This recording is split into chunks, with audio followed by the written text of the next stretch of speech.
हाँ, तो पहला चैप्टर हम स्टार्ट करते हैं, अनुक्रम व श्रेणी। अनुक्रम व श्रेणी मतलब सीक्वेंस या सीरीज़। सीरीज़ हम तीन प्रकार की यहाँ पे पढ़ते हैं। पहली रहती है हमारी एपी, जिसको बोलते हैं अर्थमेटिक प्रोग्रेशन। दूसरी रहती है हमारी जीपी, जिसको बोलते हैं ज्योमेट्रिक प्रोग्रेशन।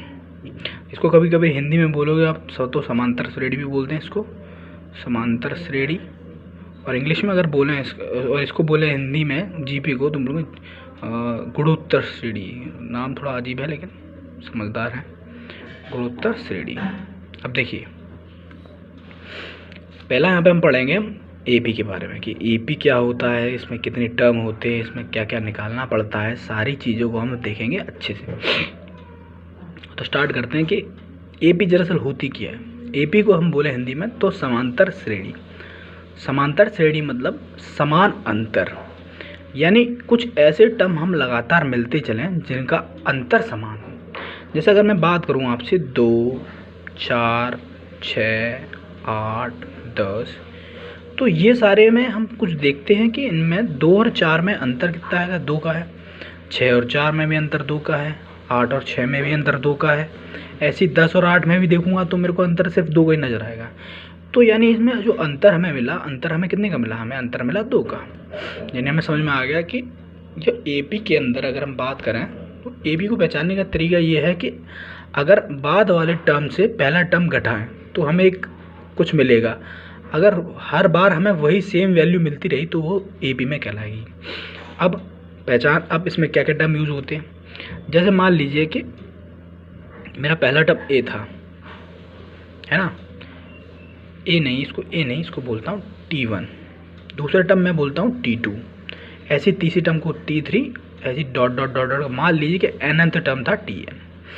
अब हमें पता है कि हमें बहुत सारे टर्म मिले यहाँ पे T1, T2, T3। अब मैंने बोला कि समांतर श्रेणी, तो समांतर श्रेणी सुनते ही दिमाग में बात आई कि अंतर समान होगा। यानी किसी ने बोला कि T2 माइनस T1 करूँगा तो मुझे कुछ मिलेगा। वो कुछ किसके बराबर होगा, T3 माइनस T2 के।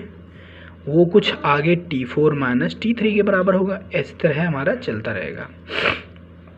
तो और जो अंतर जो बनता है हमारा उसको बोलते हैं हम डी, इसको बोलते हैं कॉमन डिफरेंस। इसको हिंदी में बोलूँ तो बोलूँगा सारवंतर, सारवंतर या फिर कॉमन डिफरेंस, कॉमन डिफरेंस। ठीक है, अब देखिए मेरी बात, मैं क्या समझाने की कोशिश कर रहा हूँ।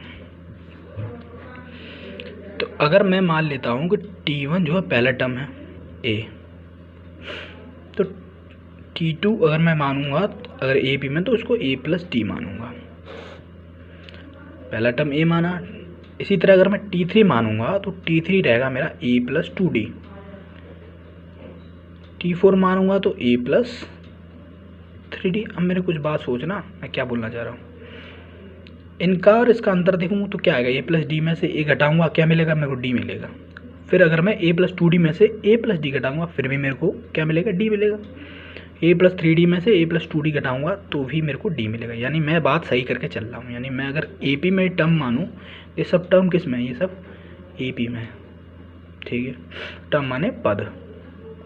अब सुनिए, अब मैं आगे बढ़ा, मैंने देखा कि फर्स्ट टर्म निकाल रहा हूँ तो A था, सेकेंड टर्म निकाल रहा हूँ तो A प्लस 1D है, थर्ड टर्म निकाल रहा हूँ A प्लस 2D है, फोर्थ टर्म निकालूँ A प्लस 3D। अगर मैं ऐसे ही अगर मान के चलूँ nth टर्म निकालूँ तो क्या होगा, समझने की बात सोचना। फोर्थ था तो 3 लगा, n है तो n माइनस 1D होगा कि नहीं।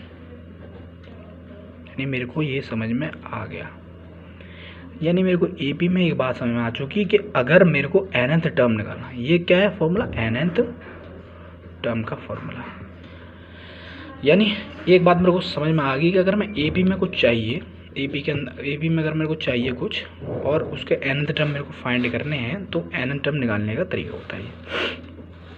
अब मैं आगे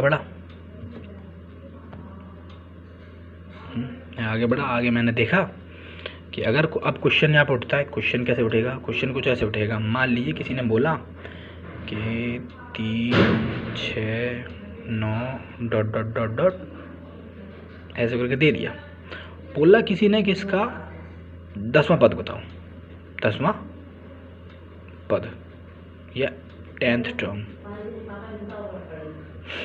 बताना है। तो कुछ नहीं करना, फॉर्मूला याद रखना है। मैंने बताया आपको फॉर्मूला Tn यानी एन टर्म का फॉर्मूला क्या बताया था, a plus n minus one into d. यहाँ पे a क्या था, a हमारा फर्स्ट टर्म है, a क्या है फर्स्ट टर्म, यानी यहाँ पे सीरीज में फर्स्ट टर्म क्या है। अब हमें पता क्या करना है, पहले टेन टर्म पता करना है, तो एन की जगह 10 रख दूंगा, तो ये क्या होगा a plus 10 minus one into D, यानी जो बना हमारा बना a प्लस 9d बना। अब हमें 10th टर्म क्या है, a प्लस 9d। अब ए पी में देखिए सीरीज है 3 6 9। अब यहाँ पे हमें अब पता क्या करना है, हमें पता है सबसे पहले ये पता करना है कि इसमें a क्या है और d क्या है। तो a जो होता है वो फर्स्ट टर्म होता है और d होता है कॉमन डिफरेंस, यानी बाद में से पहले वाले को घटाएंगे तो जो आएगा वो होगा। तो a अगर मैं देखूँ यहाँ पे तो a कितना है 3 है, सबको दिख रहा है। अगर मैं d निकालूंगा तो कैसे निकालूंगा, बाद वाले में से पहला वाला घटा दूंगा, तो d मेरा कितना निकला 3 निकला। उठा के पुटअप कर देंगे तो 10th टर्म क्या होगा 3 प्लस 9 इंटू 3 कितना हो गया 3 प्लस 27, तो कितना हो गया ये 30, यानी 10th टर्म हमारा कितना निकला 30। अब पता करने का तरीका अगर हम ऐसे आइडिया लगाएं तो ये दरअसल कुछ नहीं है, 3 का पहाड़ है, 3 है 30, यानी 10वां टर्म 30 ही आना चाहिए, 30 ही आया, यानी ये बात बिल्कुल सही है कि इसका जो ये ए पी बना उसका 10वां टर्म क्या निकला हमारा 30 निकला। तो यहाँ पे मेरे को कुछ बहुत सारी चीज़ समझ में आई, मैं आगे बढ़ा, पलट जा पेज। अब डाउट आए होंगे बहुत सारे लोगों को क्या है, ठीक है। अब इसमें बहुत सारे 3-4 फॉर्मूले होते हैं, मैं बता देता हूँ आपको। जैसा पहला हमने फॉर्मूला निकाला nth टर्म का, क्या निकलता है a plus n minus one into d. दूसरा फॉर्मूला निकलता है अंतिम पद का, इसको बोलते हैं l, इसको बोलते हैं अंतिम पद। इसका भी फॉर्मूला सेम रहता है, कोई फ़र्क नहीं पड़ता, माइनस इंटू टू, इसको बोलते हैं अंतिम पद, इसको बोलते हैं अंतिम पद, ठीक है। तीसरा फॉर्मूला यहाँ पे आएगा एस एन का। अब एस एन क्या होता है, पदों का योग, पदों का योग, पदों का योग। एस एन का जो फॉर्मूला रहता है वो रहता है n/2 2a plus n minus one into d. या इसका एक और फॉर्मूला बनता है एस एन का n/2 a प्लस एल, यानी first term plus last term, n/2 into first term plus last term. तो ये मेरे 3 फॉर्मूले होते हैं। अब एक फॉर्मूला और होता है, कोई बोलते हैं कि nवां पद तो हमें स्टार्टिंग से बता देते हैं, प्रारंभ से तो पता है। अगर कोई बोले कि अंत से nवां पद, अंत से nवां पद, अंत से